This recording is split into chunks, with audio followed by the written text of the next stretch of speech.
이게 이렇게 훌륭한 네. 역할을 할 줄 몰랐지. 첩첩산중. 목회는 뭡니까? 이걸 말아야 돼. 그쵸?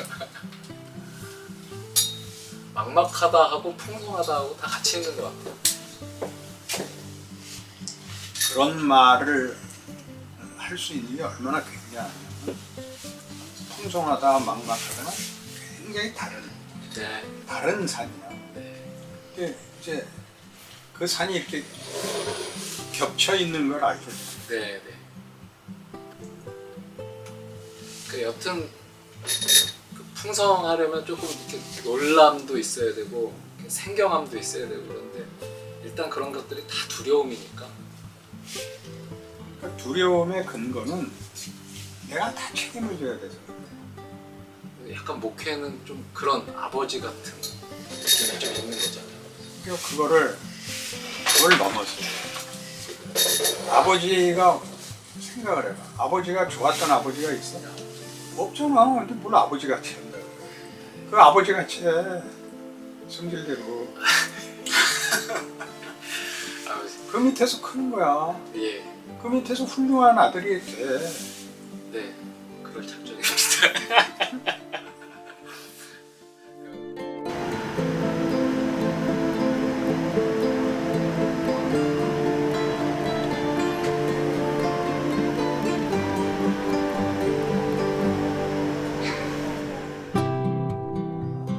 사랑하는 동역자 여러분, 11월 일병 목회 특별 강좌를 이렇게 비대면으로 시작하겠습니다. 오늘은 우리 함께 일하던 우리 교회 서정걸 목사님이 개척을 이제 하게 돼서 시작하는 이 시간에 그 준비 과정을 겪는 목회자를 이제 책임 목회를 해야 되는 그 입장의 질문과 소감 또 주고받는 대화에 여러분들에게 도움이 될 내용들이 풍성하리라고 믿습니다. 이번 11월 강의는 그 광고 나가는 대로 이렇게 비대면과 나중에 화상 질의응답 시간도 갖고 목회와 설교에 대하여 이번 가을 학기는 그 내용을 삼겠습니다. 그러면 일단 서정걸 목사님께서 시작을 하면서 가장 크게 무슨 생각을 하고 무슨 걱정을 했는지 일단 한번 들어보겠습니다. 네, 그 강좌 제목이 목회와 설교라서요. 이제 사실 목회를 하는 일에 있어서 가장 부담이 되는 게 설교잖아요. 그 설교가 해결되지 않고 목회의 길을 이렇게 나설 수가 없겠다 그런 생각이 들더라고요. 그래서 설교에 대한 어느 정도의 확신이 있어야 이제 목회를 할 수 있게 되겠구나 이런 판단이 들던데 그 목사님은 설교로 이렇게 일찌감치 말하자면 이렇게 알려지시고 또 이렇게 설교의 어떤 임팩트를 이렇게 보여주시고 목회를 시작하신 케이스인데 대부분의 그 젊은 목회자들은 거기를 굉장히 이렇게 두려워하면서 목회를 하게 되는 것 같거든요. 그런 설교를 두려워해서 목회를 망설이는 사람들에게 격려해 주실 수 있다면 어떤 말씀으로 좀 시작할 수 있는지 그 말씀을 좀 듣고 싶습니다. 이제 인생을 살아보면 기본이 수동태가 돼요. 하나님이 부르시세요. 그래서 보통 다 해보듯이 도망가다가 잡혀온 거라서 나는 준비가 안 됐는데 하나님은 하자 그래요. 거기를 잊지 마세요. 네. 그러니까 내가 다 준비가 안 됐는데 뭘 하겠어요. 목회든 설교든. 그래서 들이닥쳐서 헐 수 없이 설교단에 올라가면 여러 가지 생각이 나는데 아무리 도망가려고 해도 안 되고 준비를 잘하려고 했는데 또 안 됐는데 올라는 가야 되니까. 네. 그 올라갔으니까 하여튼 뭐라도 해야 되니까. 네. 하세요. 위로와 당혹감을 동시에 주셔서 감사합니다. 그러니까 나를 불렀을 때 목회를 할 때도 하나님이 이 양떼를 나보고 치라고 했다. 네. 그러는 거니까 목자를 위해서 양떼를 준비하지 않고 양떼를 위해서 목자를 준비한다. 네. 그거 믿는 거고 하나님이 이 양떼를 나한테 맡겼다는 걸 믿고 내가 할 수 있는 걸 하고 네. 할 수 없는 걸 못 하는 거죠. 네. 할 수 없는 걸 못 했을 때 마음에 부담이 되고 그 죄책감이 드는 거는 당연한 거예요. 그러나 그 한계를 수긍하셔야 돼요. 하나님이 나를 이제 목회자의 최고의 모델은 모세예요. 네. 모세가 40년 동안 광야 생활을 그 이스라엘 백성 데리고 네. 밤낮 후렴을 왜 꺼내줬냐? 네. 애굽으로 돌아가자, 돌아가자. 돌로 쳐 죽이려고도 하고. 네. 근데 모세가 먹을 걸 주는 게 아니라 하늘에서 만나가 내려요. 우리가 할 수 있는 일이란 그 하나님이 그러라 그럴 때 반석을 치면 돼요. 네. 승질 부리고 그 물이 콸콸 나와요. 아, 예. 무슨 성질 부려도 돼요? 그럼요. 후회를 해야지 그러고 아 이거를 내가 멋있게 해야 되겠구나. 내가 왜 못난 걸로 이걸 할까? 네. 기왕 반석을 쳐서 물이 나올 거라면 다음에는 사뿐히 치리라. 네. 이렇게 변하는 것이 뭘 집어 던지겠어. 네. 목사님도 젊은 시절에는 많이 집어 던지셨던 걸로 난 아는데. 돌채로 던졌어. 그래서 지금 이제 모두가 목회를 하는 과정에도 내가 부족하다고 느끼는 가장 큰 이유는 본인이 메시아가 되려고 그래서 그래요. 네. 모든 문제를 해결하려고 그래서 우리가 더 자세히 이 과정 중에 이제 그 문제를 다뤄야 되겠지만 문제를 해결하는 게 아니라 같이 오라는 거예요. 아, 네. 이 양떼들을 하고 넌 같이 와라. 얘네들이 걷는 만큼 네가 걷고 얘네들이 먹을 풀밭으로 인도하고 그리고 죽을 때 같이 죽어라 그러는 거예요. 그건 할 수 있죠. 네. 같이 오라는 말을 알아야 돼요. 내가 원하는 만큼 따라오지 못하고 내가 원하는 만큼 그 결실이 안 되는 것 같은 것들은 사실은 문제가 아니에요. 네. 같이 오는 게 그렇게 힘들어요. 그 같이 오는 일이 힘든 이유가 뭘까요? 목사님? 양떼들을 자꾸 흩어지고 아, 예. 안 가고 네. 겁에 질리고 아, 그게 실제로 일어나요. 근데 이 양떼 말고 다른 양떼를 맡으면 더 잘 하잖아요. 이 양떼를 교육을 잘 시키면 더 잘 되지 않을까 그런 생각을 하게 돼요. 그렇지 않아요. 네. 그 교육을 하거나 성경 말씀을 하는 이유는 교육적이지 않아요. 한탄이에요. 옛날에도 그렇고 지금도 그렇구나. 아, 네. 하나님은 지금도 그러니까 은혜로 일하시겠구나. 그렇게 아는 게 첫째예요. 그러면 목회자에게 가장 필요한 덕목은 그 맷집일까요, 목사님? 그렇죠.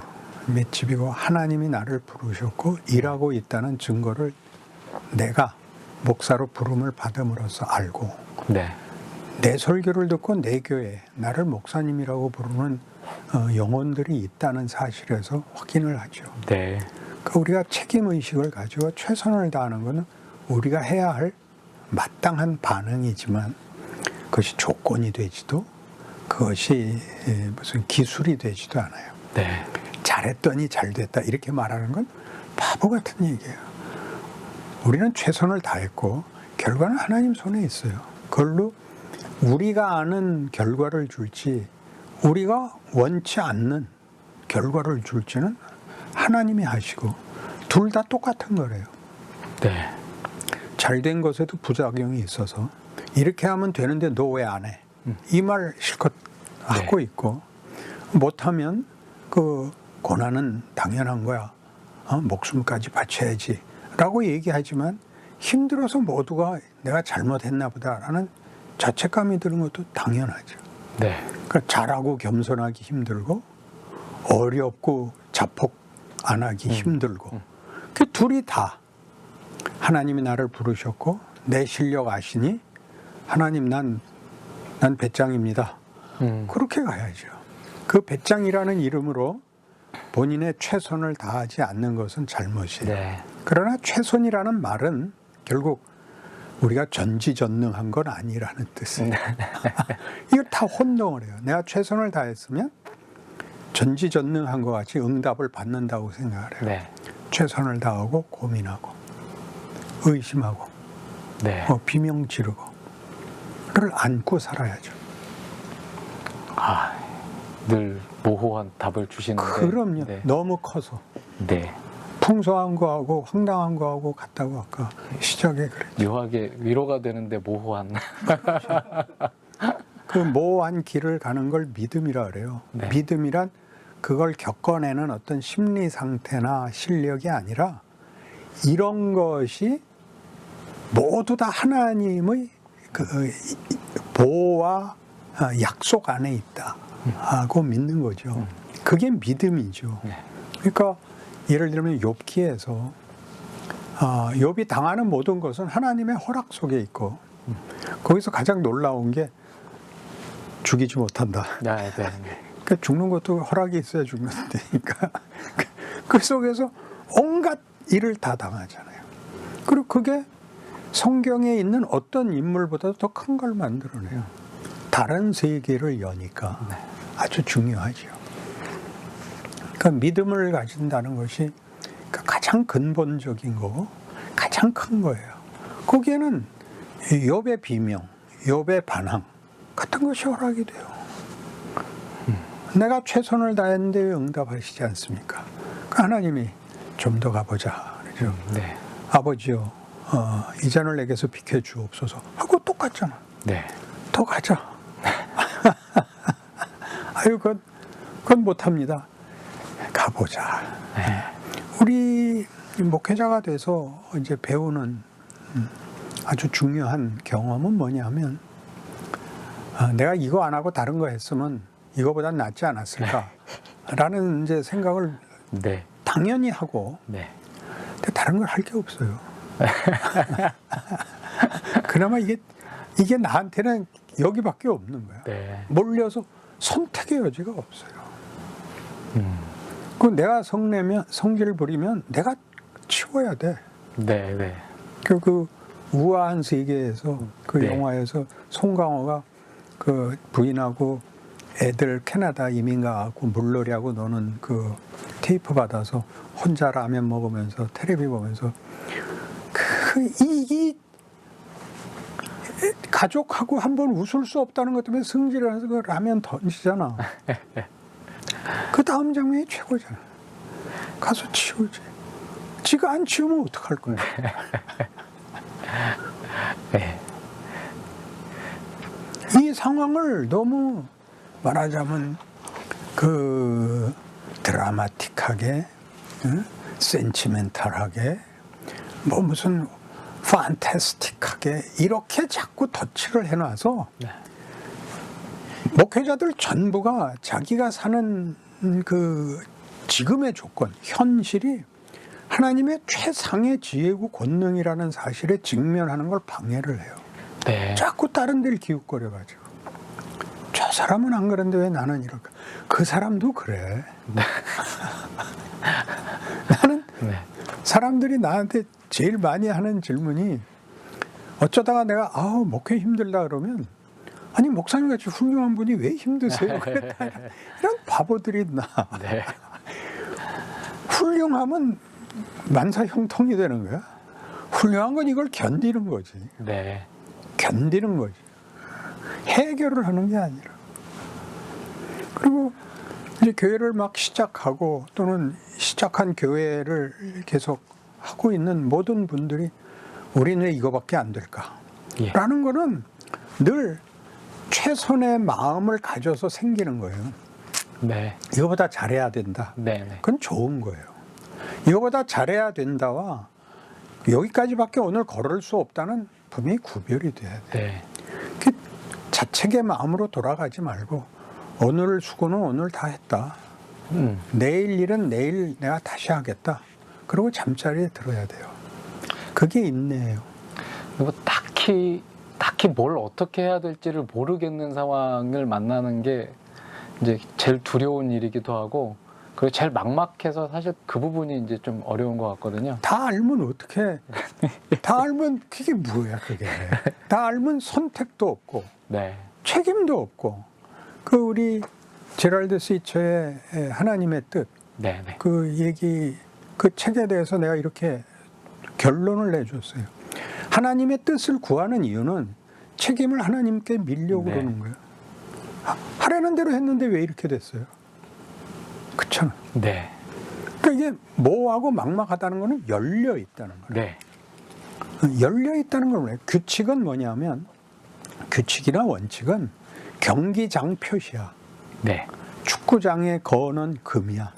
그 밖으로 나가지 말라는 건 나가면 죽인다가 아니라 이 경기장 규격을 만들어 놓지 않으면 경기를 할 수가 없어. 네, 그러니까 그런 금령들, 금지 사항들은 경기를 만들기 위한 조건이라는 걸 알아야 되는데, 뭐 교회가 작다든가 뭐가 어렵다든가 하는 것들이, 아니 골대에 왜 키퍼가 있냐 이거야. 네, 왜 남미 쏜 공을 막냐 이거야. 네, 그거 없으면 경기가 돼? 그게 무슨 축구야. 네, 그냥 번쩍하고 도움이 됐죠. 네. 딱히 위로가 되진 않는데 뭐, 하여간 알긴 알겠습니다, 목사님.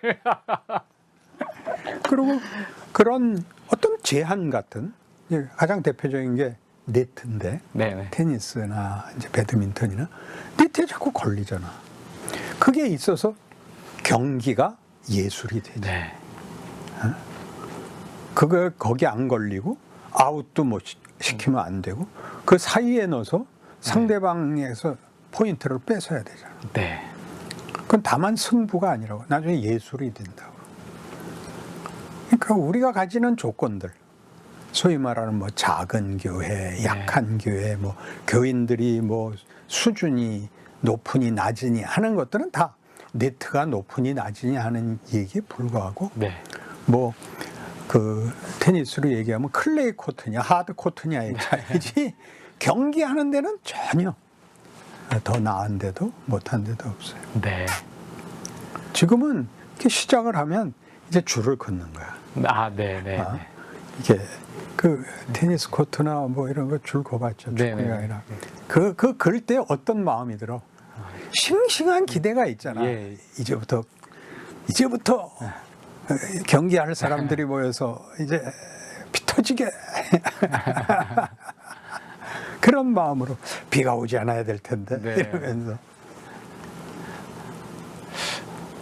그런 기대도 또 한편에 그 기대도 있고, 근데 이제 보통들은 이제 그 생존의 문제 뭐 이런 그러니까 목사님이 금을 벗어난다고 해서 죽는 건 아니지만, 이제 뭐 우리도 뭐 믿음을 가지고 있어서 이렇게 목회를 잘 못한다고 해서 심판을 받는 건 아니니까 그런 거는 알겠는데, 어쨌든 이게 생존의 문제하고 걸려 있어서 조금 그 부분이 이렇게 마냥 즐길 수 있게 되지만은 않는 것 같아요. 생존의 문제가 아니라 이제 만족과 고통의 문제예요. 네, 만족과 고통 이 문제인데, 이게 다 생존의 문제라고 생각했고, 생존 경쟁 이렇게 가면서 하나님의 일하심이 뚝 잘려버려. 네, 생존 경쟁, 그거는 하나님이 공중나는 새를 보라 해서 네, 다 네. 끝장냈어. 네. 굶는 날은 있어. 고통스러운 날이지 네. 죽는 날이 아니고. 네, 그리고 그 모든 게 나중에 일을 해. 그 이제 큰 교회, 소위 말하는 성공한 교회 목사님들 중에 아버지가 훌륭하시고 집안에서 교회 사주고 그런 교회는 없어. 죽을래다가 잡혀왔다는 둥, 뭐 네. 폐병이 걸렸다는 둥, 그렇게 그게 얼마나 큰 자랑이야. 그거 할 말 없는 사람은 설교 시간에 할 거 없어. 나 뭐 학교 다닐 때 주먹 쓰다가 뭐 이딴 얘기들이 말을 하지. 네. 그리고 인생에 대해서 희망과 가능성을 이렇게 확 증언하지. 네.